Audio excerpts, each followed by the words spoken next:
en FaceTime avec sa mère. Elle a dit, ne t'inquiète pas, je m'amuse, c'est tout. Jamais je n'épouserai un mécano. Elle avait oublié que j'étais en arrière-plan. J'ai tranquillement remballé mes outils et je suis parti. Sa mère m'a appelé le lendemain pour me demander pourquoi je ne venais plus au dîner du dimanche. Salut les lecteurs, un grand merci à tous ceux qui sont déjà abonnés. On approche à grands pas des 1000. Si ce n'est pas encore fait, cliquez sur ce bouton d'abonnement et aidez-nous à atteindre ce cap. J'ai 33 ans, et je suis propriétaire d'un atelier de restauration de motos custom. Nous sommes spécialisés dans les Harley vintage et les motos européennes rares, principalement pour des collectionneurs et des passionnés. Ce n'est pas l'argent fou comme certaines entreprises, mais des revenus stables et j'aime sincèrement mon travail. Imaginez des Triumph des années 70 et des Panettes des années 50. Pas le garage du coin. Je sortais avec Jessica, 29 ans, bref. Depuis environ 15 mois. Je l'ai rencontrée dans un café. Le courant est passé tout de suite. Elle semblait intéressée quand je lui ai parlé de mon entreprise, posé des questions sur le processus de restauration, et est même passée à l'atelier plusieurs fois pour voir les projets. Sa famille, c'est une autre histoire. Classe moyenne supérieure. Ses deux parents sont experts comptables, très axés sur les carrières professionnelles et la réussite traditionnelle. Sa mère, Linda, en particulier. Dès le premier jour, elle a été polie mais distante, me demandant toujours des détails sur mon plan d'affaires et si j'envisageais de m'étendre à d'autres domaines. Jamais vraiment impolie, mais clairement pas ravie. Les dîners du dimanche chez eux sont devenus une routine après environ 6 mois. Linda préparait des repas élaborés. Son père, Tom, parlait d'investissement. En fait, j'appréciais, malgré la désapprobation subtile de Linda.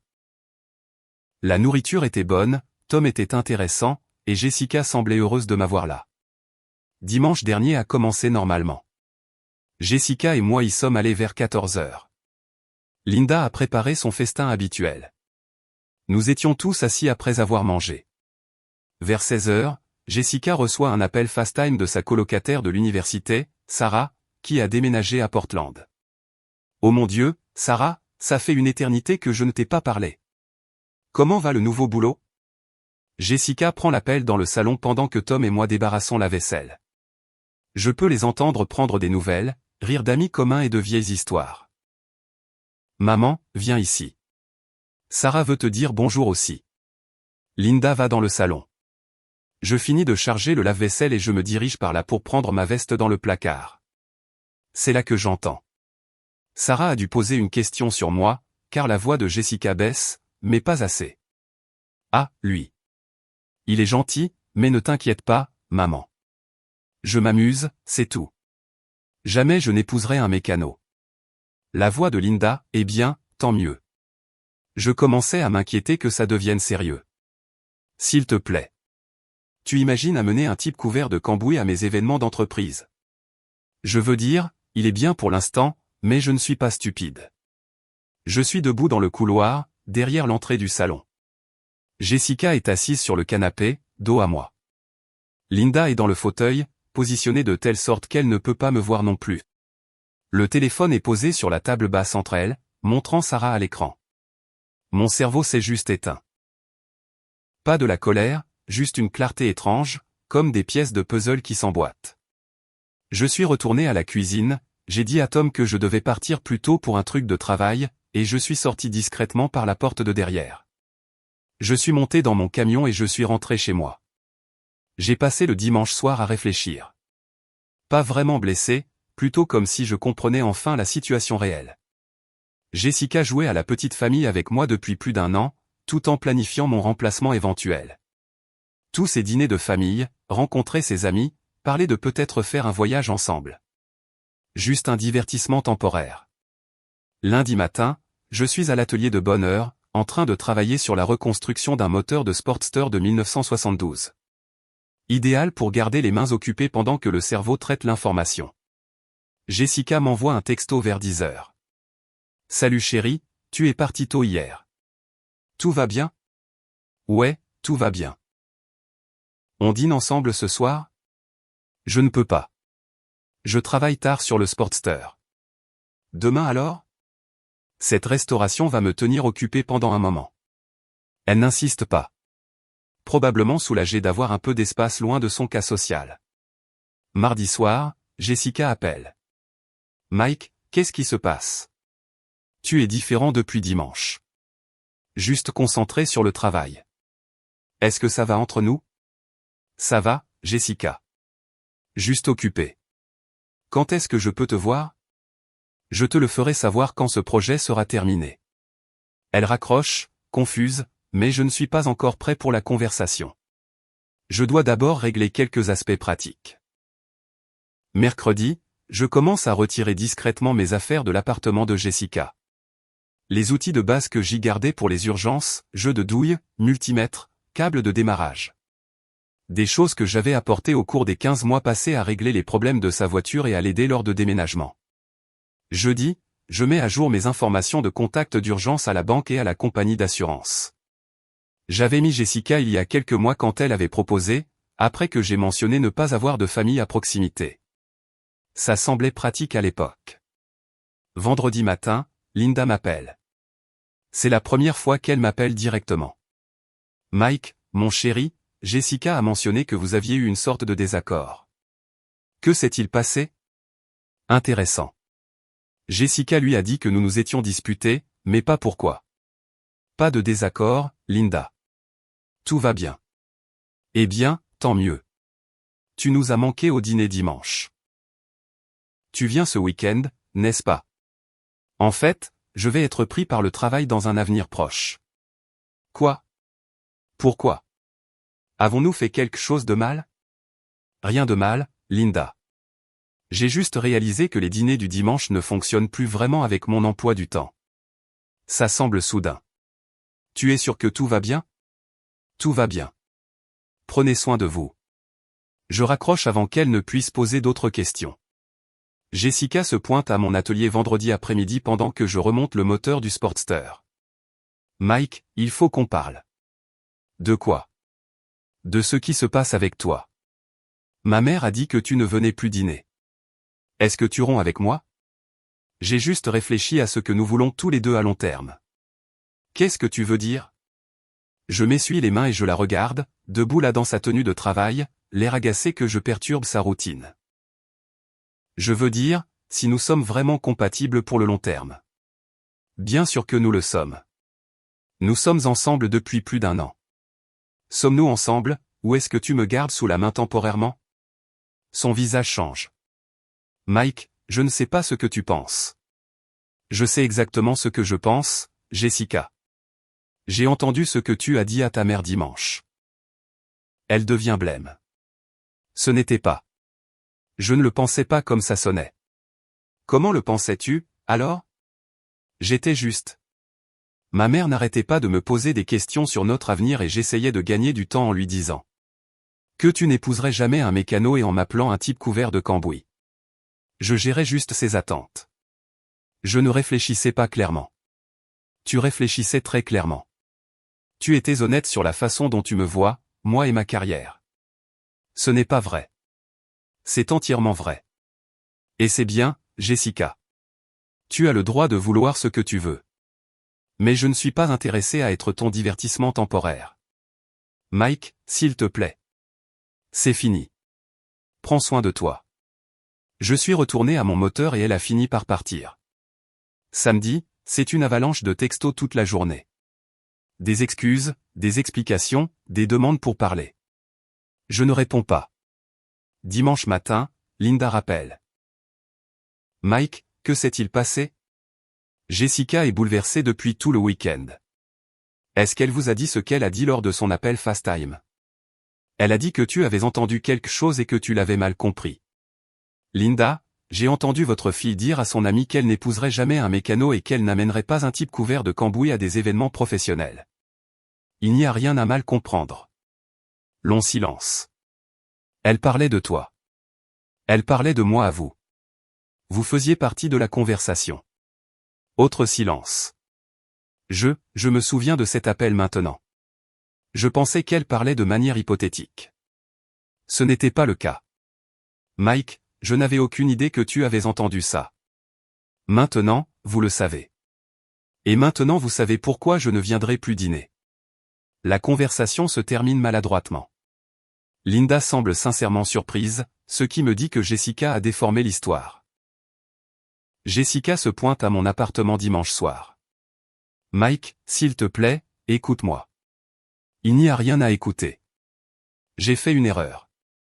J'essayais de gérer la pression de ma mère sur le mariage. Tu étais honnête sur tes vrais sentiments. Non, je ne l'étais pas. Je t'aime. Tu aimes avoir quelqu'un de pratique qui règle tes problèmes. C'est différent. Ce n'est pas juste. Juste? Tu as passé 15 mois à prévoir de m'échanger contre quelqu'un de mieux et tu t'es fait prendre à le dire à voix haute. Elle se met à pleurer, mais je suis au-delà de ça. Va te trouver un gentil expert comptable, Jessica. Quelqu'un que ta mère approuvera. Je ferme la porte. Ça fait 4 jours depuis. Elle a laissé des mots, des fleurs, a même essayé de revenir à l'atelier. J'ai dit à mon employé, Jake, de ne pas la laisser passer l'accueil. Ses amis m'envoient des messages, disant que je suis têtu et que je ne pardonne pas. Mais ce n'était pas une erreur d'un instant. C'était sa véritable opinion sur moi et mon travail. Dites quand elle pensait que je ne pouvais pas l'entendre. Je ne suis pas en colère, juste fatigué de perdre mon temps avec quelqu'un qui me voyait comme un remplaçant en attendant de trouver quelqu'un de mieux. Retour à la construction de motos pour des gens qui apprécient vraiment le travail. Mise à jour 1, une semaine plus tard. Cette semaine a été instructive.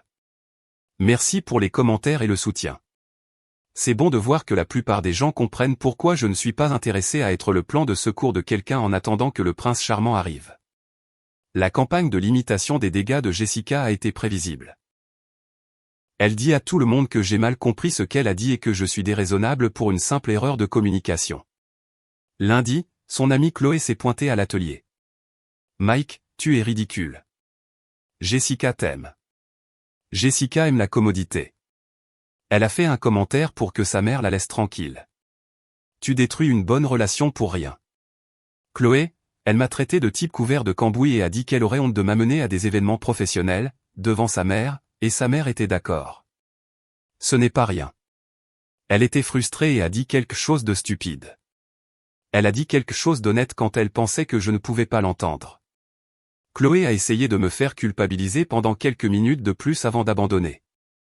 Mardi, un appel inattendu. Encore Linda. Mike, je vous dois des excuses. Pourquoi? Pour mon attitude envers vous.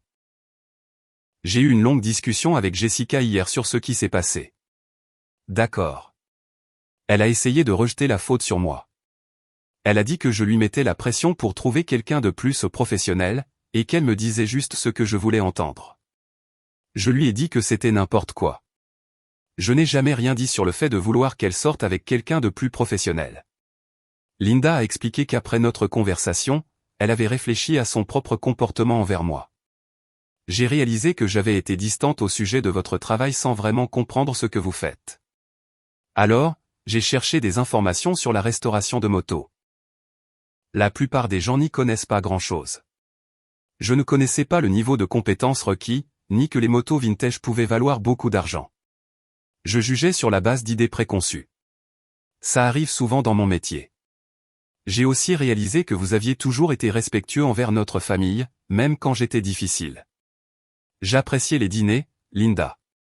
Tom n'arrête pas de demander quand vous revenez. Il aimait vraiment discuter avec vous d'affaires et d'actualité. Tom est un homme bien. Envisageriez-vous de venir ce dimanche? Je promets que Jessica ne sera pas là. J'y ai pensé. Les dîners avaient été agréables, à l'exception de la tension sous-jacente que je comprenais mieux maintenant. Peut-être. Laissez-moi y réfléchir. Mercredi, Jessica a intensifié les choses. Elle s'est pointée à mon appartement avec Linda à ses côtés. Mike, j'ai demandé à maman de venir pour qu'on puisse tous en discuter. Linda avait l'air mal à l'aise. J'ai dit à Jessica que c'était entre vous deux, mais elle a insisté. Qu'est-ce que vous vouliez dire, Linda? Juste que je suis désolé si mon attitude a contribué à ce que Jessica se sente, comme si elle devait défendre votre relation auprès de moi. Jessica a rapidement sauté sur l'occasion. Tu vois, tout ça n'était que de la pression familiale et une mauvaise communication. J'ai regardé Linda. Avez-vous déjà dit à Jessica qu'elle ne devrait pas sortir avec des mécaniciens? Non. Avez-vous déjà dit qu'elle devrait trouver quelqu'un de plus professionnel? Non. J'ai dit qu'elle devrait trouver quelqu'un qui la traite bien et qui a une vie stable. Vous remplissiez clairement les conditions. L'expression de Jessica a changé alors que son excuse s'effondrait. Linda, quand Jessica a dit qu'elle n'épouserait jamais un mécano lors de cet appel, étiez-vous d'accord parce que vous le pensiez aussi? Linda a regardé Jessica, puis est revenue vers moi. J'étais d'accord parce que j'étais surprise qu'elle pense ça, pas parce que je partageais son opinion. En fait, son commentaire m'a laissé perplexe. Jessica, arrête. Tu as dit ce que tu as dit. Assume-le au lieu d'essayer de blâmer tout le monde. La dynamique changeait juste devant moi. Linda voyait le caractère de sa fille plus clairement. Mike, je ferai n'importe quoi pour arranger ça, dit Jessica désespérément. Il n'y a rien à arranger. Tu m'as montré exactement ce que tu penses de moi et de mon travail. Je te crois. Mais j'avais tort. Tu n'avais pas tort, Jessica. Tu as été honnête, et je préfère connaître la vérité que de vivre dans un mensonge. Elles sont parties, Jessica en larmes et Linda l'air pensif. Jeudi, Tom m'a appelé directement. Mike, je ne connais pas tous les détails de ce qui s'est passé avec Jessica, mais je veux que tu saches que tu es le bienvenu chez nous quoi qu'il arrive. Merci, Tom. J'apprécie. Linda m'a raconté une partie de ce qui a été dit. Tu as géré ça avec plus de classe que la plupart des hommes ne l'auraient fait. Inutile de faire une scène. Tu penses venir dîner dimanche? Ouais, peut-être. Linda s'est excusée et ça semblait sincère. Bien. Je préparais les bières. Vendredi a vu la tentative la plus désespérée de Jessica. Elle s'est pointée à l'atelier avec une boîte à bagues. Mike, je veux t'épouser. Jake et mon autre employé travaillaient et se sont arrêtés pour regarder la scène. Jessica, qu'est-ce que tu fais? Je te demande en mariage. J'ai acheté cette bague pour te prouver à quel point je suis sérieuse à notre sujet. Tu t'es acheté une bague de fiançailles. Je voulais te montrer que je suis prête à m'engager. Tu veux m'épouser maintenant parce que tu t'es fait prendre à dire que tu ne le ferais pas. Je veux t'épouser parce que je t'aime et que j'ai fait une terrible erreur. J'ai regardé cette femme, debout dans mon atelier avec une bague qu'elle s'était achetée, essayant d'annuler la chose la plus honnête qu'elle ait jamais dite sur moi. Jessica, il y a 2 semaines, tu as dit à ta mère que tu n'épouserais jamais un mécano. Aujourd'hui, tu en demandes un en mariage. Quelle version est la vraie? Cette version. Celle qui est ici. Non, la vraie version est celle qui a dit ce qu'elle pensait vraiment quand elle ne savait pas que j'écoutais. Mike, s'il te plaît. La réponse est non. À tout. C'est fini. Elle est partie avec la bague, en pleurant. Samedi, j'ai travaillé sur le Sportster. Un travail paisible, méthodique. Bon pour digérer tout ce qui s'est passé. Dimanche, j'ai décidé d'aller dîner chez Linda et Tom. Mise à jour finale, 1 mois plus tard. Ça fait 1 mois que j'ai entendu la véritable opinion de Jessica sur moi, et les suites ont été plus intéressantes que prévu. Je suis bien allé à ce dîner du dimanche chez Linda et Tom. Jessica n'était pas là, ce que Linda avait arrangé à l'avance. C'était en fait très confortable. Nous avons parlé de choses normales, l'actualité, la ligue de golf de Tom, le club de lecture de Linda. La tension sous-jacente à laquelle je m'étais habitué avait complètement disparu. Avant que je parte, Linda m'a pris à part. Mike, je veux que tu saches à quel point je respecte la façon dont tu as géré la situation. Tu avais parfaitement le droit d'être en colère ou rancunier. Inutile d'être en colère, Linda. Jessica m'a montré qui elle est vraiment. La plupart des gens auraient essayé de l'embarrasser ou de créer un drame. Ce n'est pas mon style. Tom et moi en avons longuement parlé. Nous pensons tous les deux que tu es un homme bien qui méritait un meilleur traitement que celui que tu as reçu. Cette conversation a signifié quelque chose pour moi. Obtenir ce genre de respect de ses parents, même après avoir rompu avec leur fille, a été une forme de validation. La 2e semaine a vu la dernière tentative de réconciliation de Jessica. Elle est venue à l'atelier avec ce qu'elle a appelé une « opportunité commerciale ». Mike, je veux investir dans ton atelier, t'aider à t'agrandir. Pourquoi voudrais-tu faire ça? Parce que je crois en ton travail maintenant. Je comprends ce que tu fais. Jessica, il y a 3 semaines, tu as qualifié mon travail de boulot de type couvert de cambouis. Maintenant tu veux investir. J'ai fait des recherches sur la restauration de motos après notre rupture. Je sais que ça demande une vraie compétence. Tu as cherché sur Google après t'être fait prendre à montrer tes vrais sentiments. J'essaie de réparer les choses. Tu ne peux pas acheter le respect pour mon travail après avoir passé 15 mois à faire semblant de l'avoir. Elle a continué à insister sur l'investissement pendant encore 10 minutes avant d'accepter finalement que je n'étais pas intéressé. La partie vraiment satisfaisante a été de voir la dynamique familiale changer. Jessica racontait à la famille élargie que j'étais têtu et impardonnable pour un minuscule commentaire. Mais Linda et Tom ont rétabli la vérité. Lors d'une réunion de famille, quand Jessica a essayé de jouer la victime, Linda l'aurait apparemment fait taire. Jessica a dit ce qu'elle a dit et elle le pensait. Mike a parfaitement le droit de rompre avec quelqu'un qui a honte de sa carrière. Tom a été encore plus direct. Il a dit à ses copains de golf que j'étais un artisan qualifié que sa fille n'a jamais apprécié. Le mot s'est répandu dans leur cercle social. La réputation de Jessica en a pris un coup, tandis que la mienne s'est en fait améliorée. Tom m'a référé 2 clients potentiels, des gars avec des motos vintage qui ont entendu dire que je faisais du travail de qualité. L'histoire de l'investissement commercial s'est aussi retournée contre Jessica. Quand les gens ont entendu qu'elle avait offert d'investir après la rupture, ça l'a fait paraître calculatrice et fausse, comme si elle essayait de racheter sa place dans une relation qu'elle avait publiquement rejetée. Pendant ce temps, l'atelier se porte bien. J'ai de nouveaux projets de restauration, y compris une Triumph Bonneville de 1969 qui va être une superbe réalisation. Un travail stable, un salaire juste, et des clients qui apprécient vraiment le savoir-faire. Je vois quelqu'un de nouveau. J'ai rencontré Sarah à un salon de la moto vintage. Elle est infirmière et conduit sa propre Honda restaurée. Quand je lui ai dit ce que je faisais, elle a voulu voir mon atelier et entendre parler des projets en cours. Aucune préoccupation de statut ou de prestige professionnel, juste un intérêt sincère pour le travail. Jessica m'a envoyé un texto la semaine dernière. J'ai entendu dire que tu sors avec quelqu'un de nouveau. J'espère que tu es heureux. Je n'ai pas répondu, mais oui, je suis heureux. Heureux d'être avec quelqu'un qui respecte ce que je fais au lieu de le tolérer temporairement. La vengeance n'était pas un plan élaboré. C'était simplement de m'éloigner de quelqu'un qui ne me valorisait pas et de laisser ses propres paroles parler d'elles-mêmes. Jessica voulait un petit ami remplaçant pendant qu'elle cherchait quelqu'un de plus convenable.